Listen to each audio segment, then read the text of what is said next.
What are the messages you want to hear? Sit down quietly, close your eyes, and talk to your child. If you haven't talked to them in 62 years, it may take a few times before the child will believe that you really want to talk to it. Be persistent. I want to talk to you. I want to see you. I want to love you. And you will eventually connect.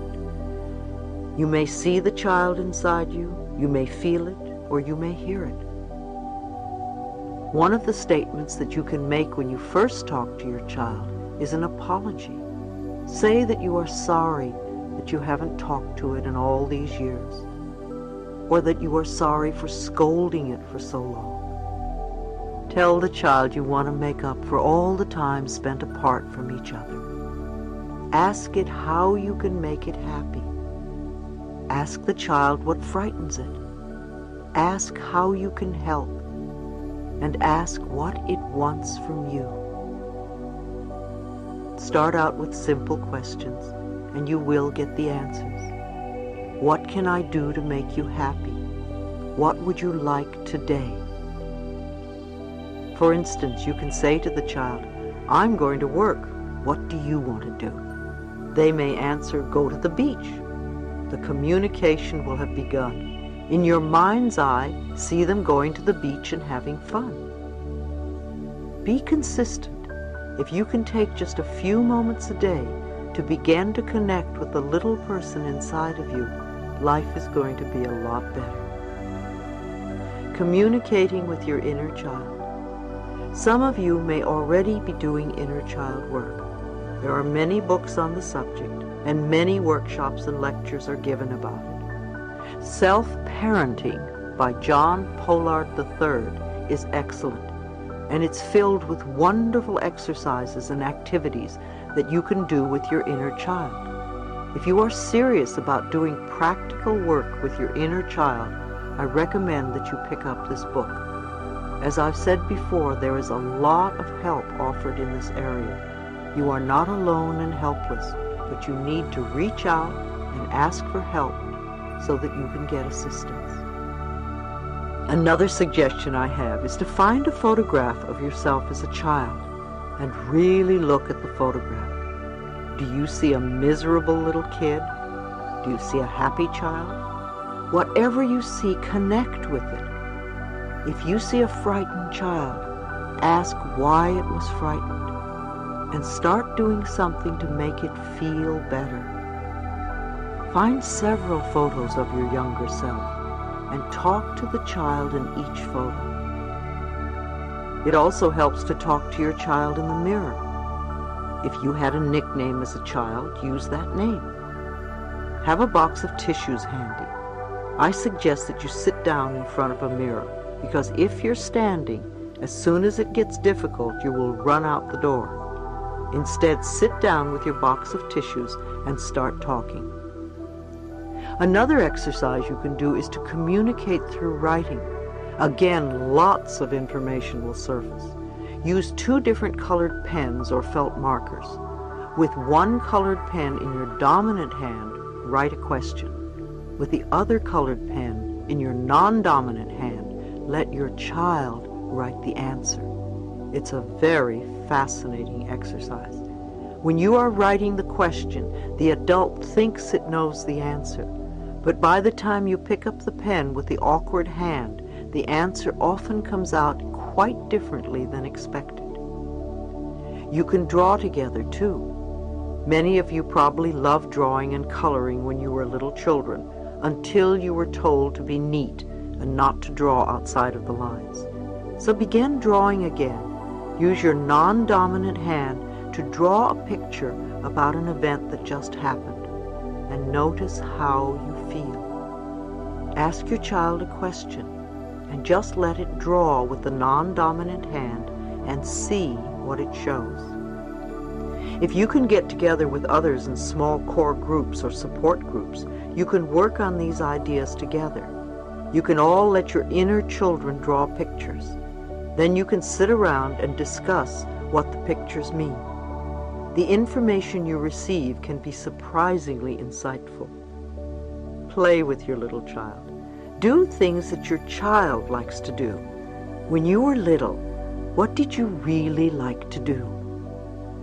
And when was the last time you did it? Too often the parent inside us stops us from having fun because it's not the adult thing to do.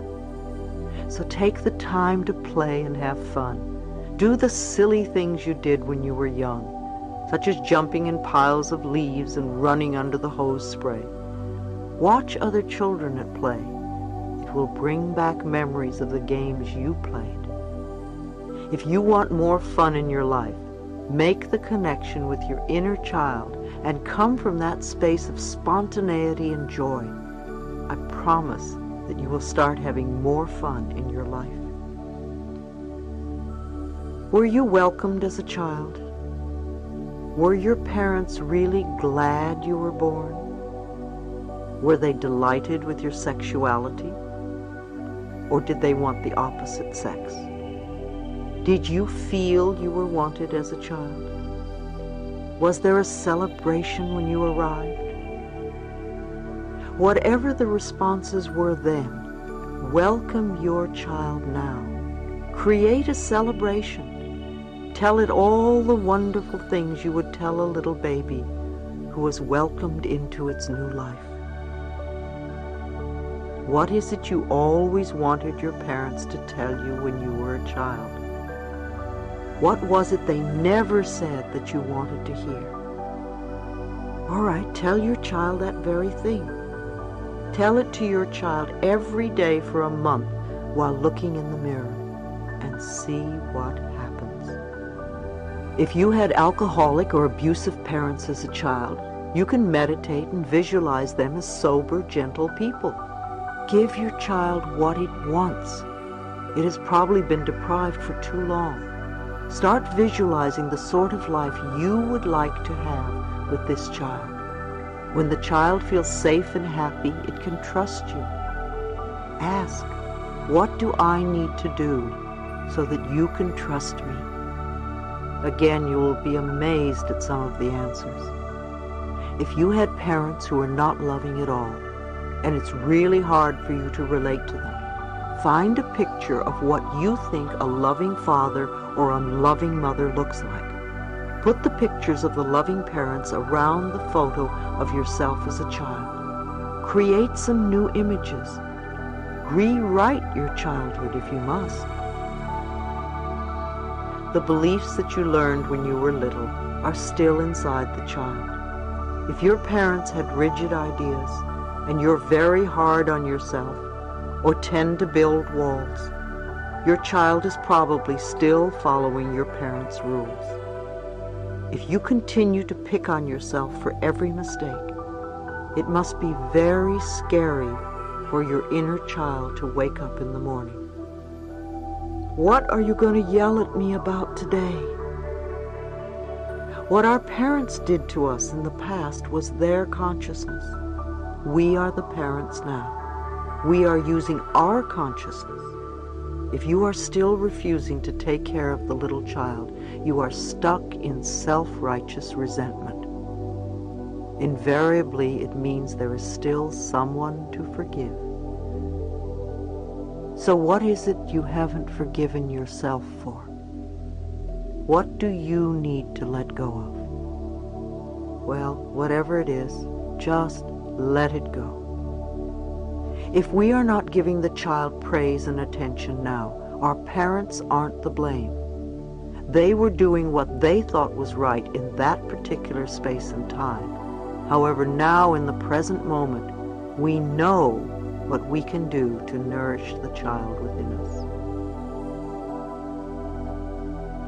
Those of you who have had or have a pet know what it's like to come home and have the pet greet you at the door.